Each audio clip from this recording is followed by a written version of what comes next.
but I think you got a nice voice. You've got a lot of great tools. That last song certainly showed us that. I'm a yes. You good? No. It's okay. I didn't quite catch the end of that. Don't rock the jukebox.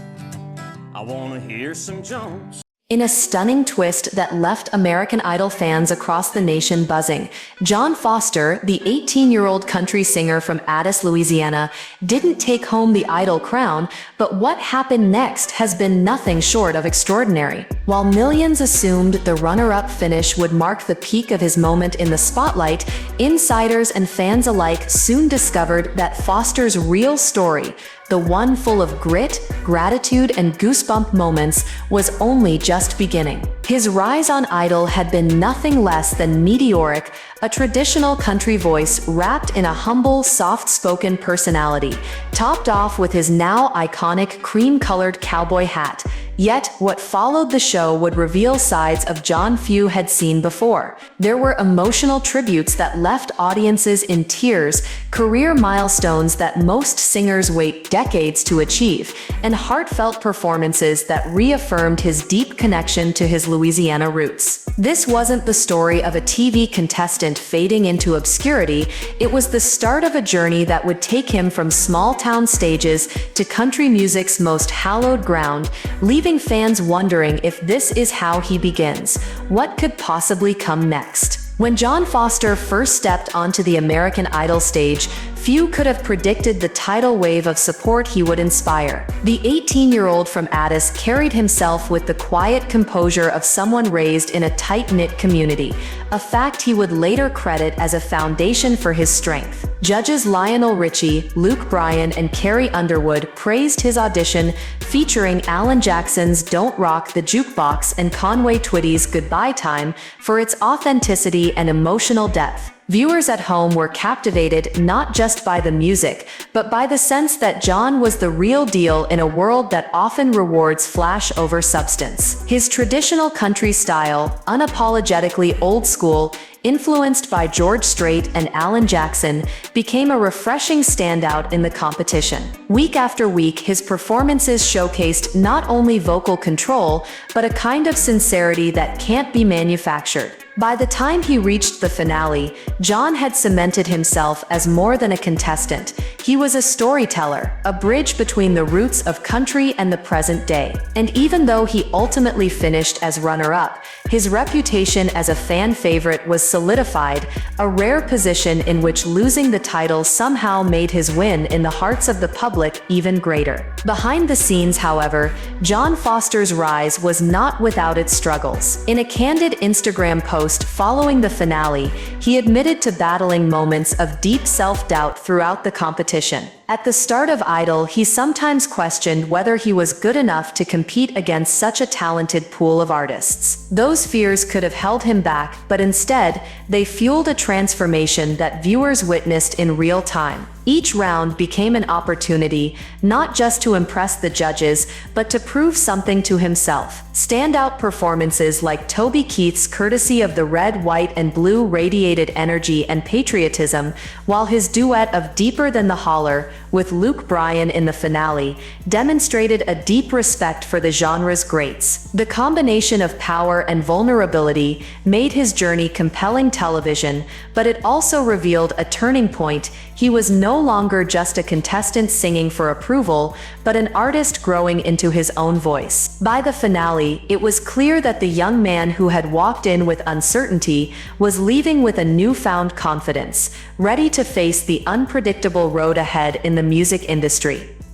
If there was one moment on American Idol that truly defined John Foster's journey, it came during the Songs of Faith episode when he stepped forward to perform his original composition, Tell Angel I Love Her. The song, written in memory of his late friend Maggie Dunn, was raw, personal, and heartbreakingly sincere. Maggie's passing had left a void in John's life, and rather than shy away from that pain, he channeled it into music that spoke directly to the soul. On stage, his voice carried a fragility that was different from his other performances, a deliberate softness that made each lyric feel like a private confession shared with millions. The judges were visibly moved. Luke Bryan in particular seemed at a loss for words, praising the song as one of the most emotionally authentic moments of the season. Social media exploded with reactions, with fans from across the country sharing their own stories of loss and finding comfort in John's performance. For many, this wasn't just a competition piece.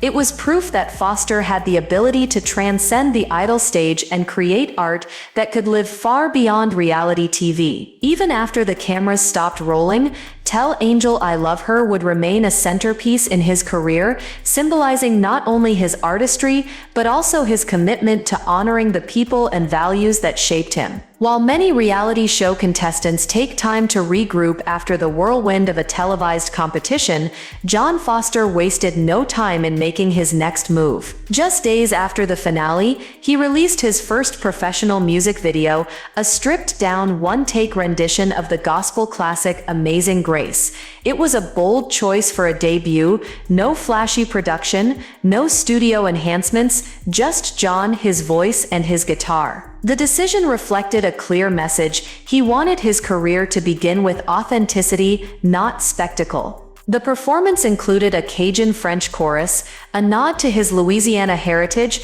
that added a layer of cultural depth rarely seen in mainstream country releases. Shot by Louisiana-based production company Fable House, the video captured not just the sound, but the feeling of the song, warm, unpolished, and deeply personal. Fans responded with an outpouring of emotion in the comments, many sharing that his version brought them to tears. "It's God's grace that brought me this far," John wrote on Instagram, tying the release directly to his faith. The video quickly gained traction online, not because it was pushed by a massive marketing campaign, but because it resonated on a human level. In choosing Amazing Grace as his first offering, Foster effectively told the world that his career would be rooted in gratitude, humility, and an unwavering connection to his roots. For his first major live performance after American Idol, John Foster could have chosen a high-profile venue in Los Angeles or New York. Instead, he went home to Louisiana.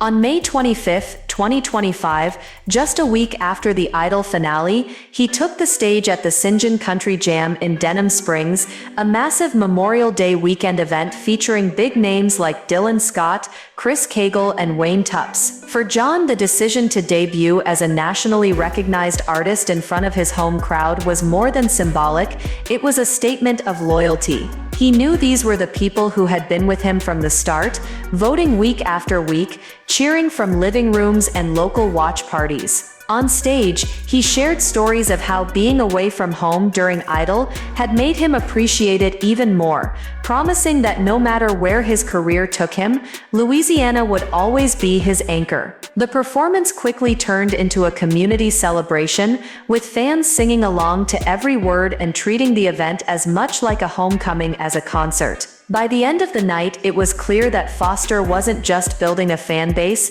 he was strengthening a bond with the community that had helped him reach this point. For many in the crowd, it wasn't just a concert, it was a shared moment of pride.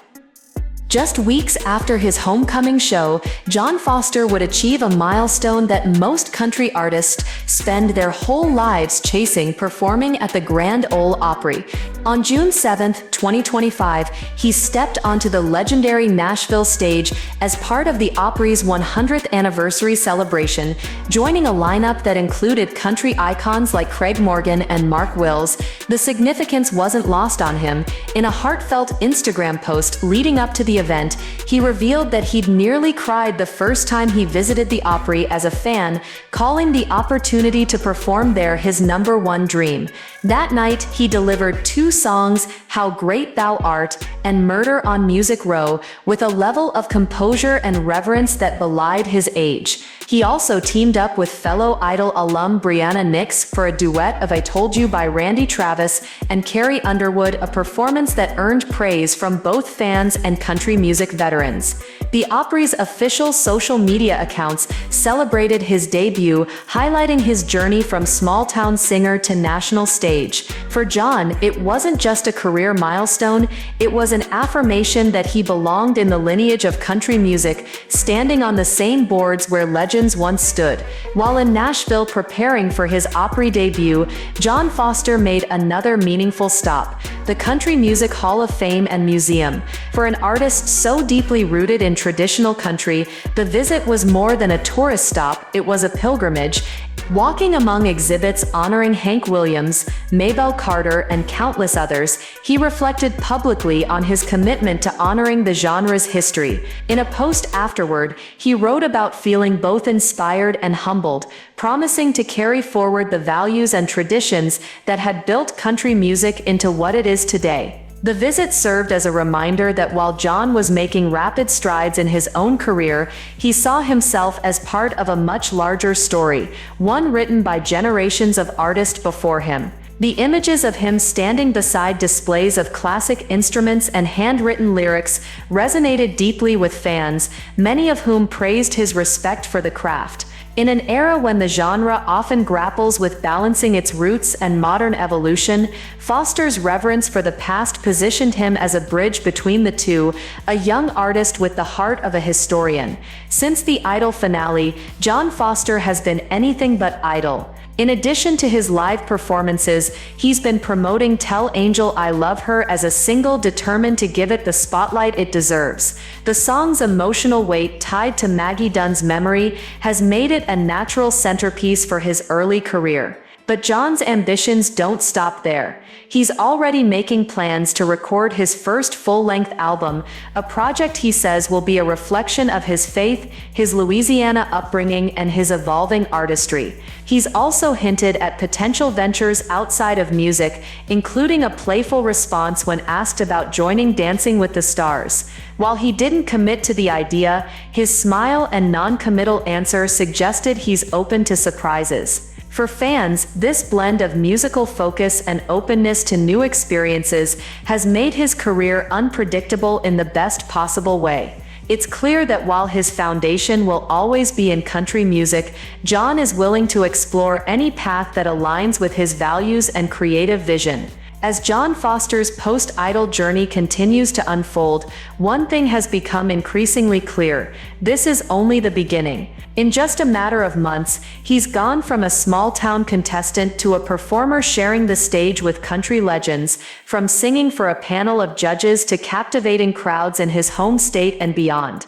His choices, whether releasing a one-take gospel video, prioritizing a hometown show, or stepping onto the Grand Ole Opry stage, have consistently reinforced the idea that he's building his career on authenticity, gratitude, and a deep connection to his roots. Looking ahead, fans can expect more music, more moments that blend personal storytelling with universal emotion, and perhaps a few surprises along the way. If his journey so far is any indication, the road ahead for John Foster will be paved with both tradition and innovation, with each step drawing more people into his story. For now, his supporters wait eagerly, knowing that whatever comes next, it will be worth the watch.